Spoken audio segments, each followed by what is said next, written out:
Alright, so for my friends speak English, I'm gonna show this video in English, and I'll give it a shot at doing that this time. I'm gonna show you my new for me 1978 Takamine F-385. Takamine, that's the pronunciation in Japanese actually, and it's also pretty close to what that would be in Spanish. This is, as I say, an F-385 from 1978. The guitar is almost 43 years old. It's actually like 3 days shy from its 1978. I'm sorry, from its 43-year-old birthday. The guitar was made March 30, 1978,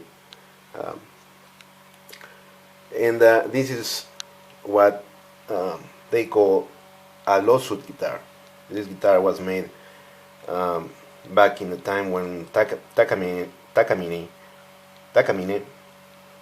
was starting, and they started by basically copying American guitar designs. So as you can see, that is not the current modern Takamine logo. That's what they had at the time, and that logo actually was trying to look like Martin's logo. So this baby here, this 43-year-old baby here, attempts to be a Martin copy, and that's why they put that logo there. From, I don't know, 20 feet away, you cannot tell the difference, and you think it's a Martin. It's actually a Takamine, from the time Takamine was doing copies. And that's pretty much something that every Japanese manufacturer did at the time. Ibanez, Yamaha, everybody was doing that. So, long story short, Martin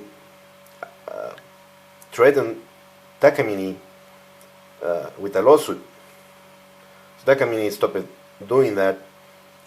They figured out they could go by themselves, and they changed it to their current modern logo, and that happened around, I guess, 1983. And from then on, Takamines have the modern logo. There are reports, I actually believe there are lawsuit guitars with that kind of logo all the way up to 1989. But this pretty much, being from 1978, is firmly set on the lawsuit era of Takamine. This is obviously a rosewood fretboard. It's a 12-string. This guitar is a 12-string. I have already removed the strings. I played it when it was in tune. It plays beautifully, but you can see, I mean, this guitar has been played and loved for 43 years, and I mean the first frets are pretty badly dimpled. That doesn't seem to have an effect on the playability. It plays well, so I'm not going to work on those frets and to try to remove those dimples. I'm just going to leave them as they are. I'm gonna clean the fretboard with my steel wool, 40 grade steel wool, and lemon oil. I'm gonna polish the frets also. I'm gonna use the same wool, steel wool, and steel polish. I removed the pins from here. I'm gonna show you the pins. Those are the pins. Pins are in extremely bad shape. Many were broken, and you can see some were bent like this. The reason is when you install the pin, the pin's job is to, you put the spring through, then you put the pin, and the pin's job is to stop the ball from going up the hole, and so the ball tends to push radially, and that's what happened to some of the pins. Some others are still straight, many were broken, so I replaced all the pins. I'm using, hang on, I got brass pins, which they say improve the sound, but I just think they look cool. I'm having to do some adjustments to the bridge, so the pins can go all the way, not all the way down, but at least so they could go down at the same height. So that's one packet. I have another one to go. I got them here in Querétaro. They were not very expensive. I got a good price at Top Music, and then I got new set of strings. I also got good pricing at Back Music.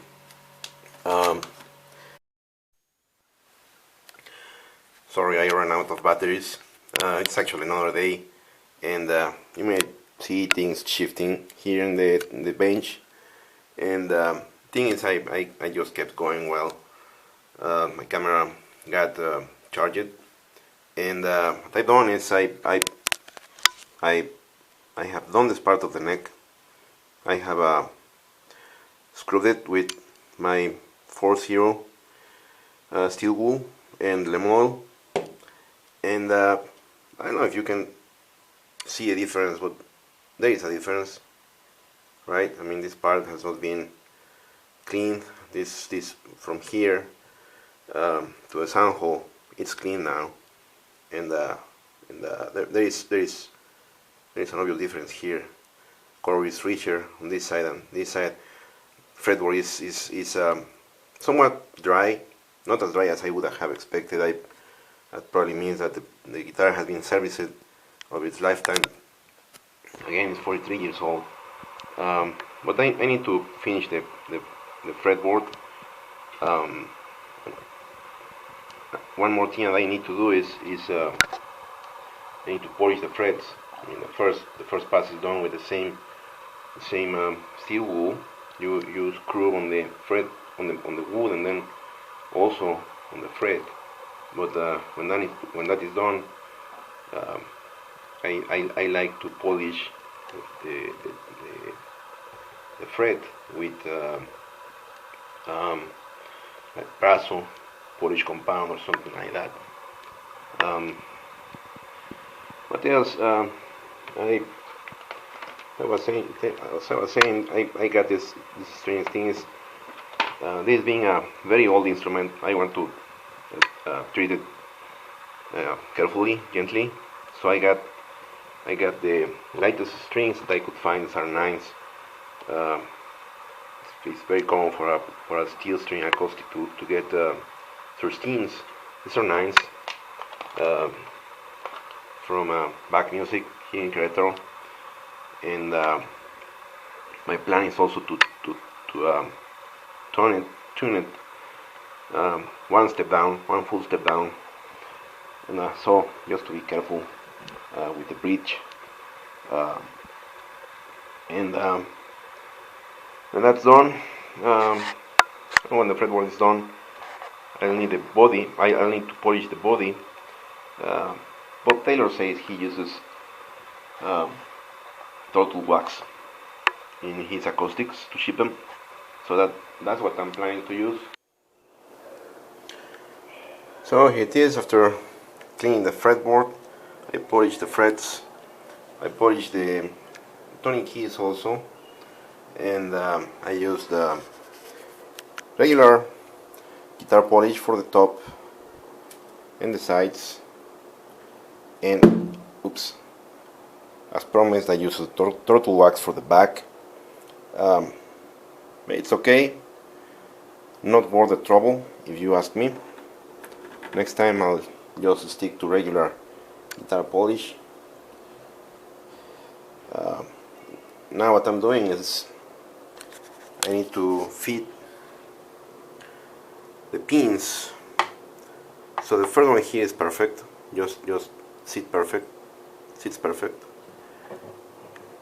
Next one, sitting a little proud.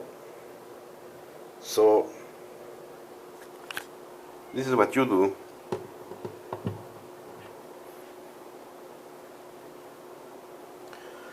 Take a file,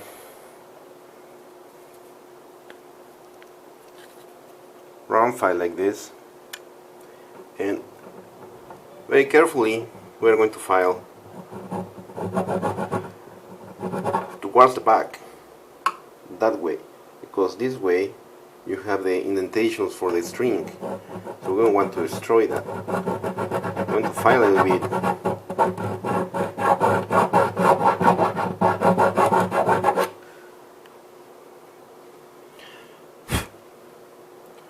until it finally sits even where I want. It's still, we need more.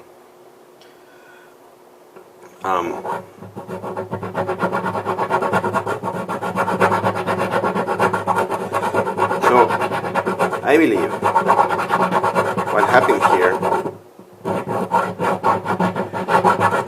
because you see how the old pins, old plastic pins, were all bent and all ugly. I think they were pushed, they were forced into place, and you are not supposed to do that. You're just supposed to push a little bit and the string will do the rest. So here it is, final beautiful result. It's clean, it's polished, it's got new strings, lower tension, it's got brass pins at the bridge, and let's see how it sounds.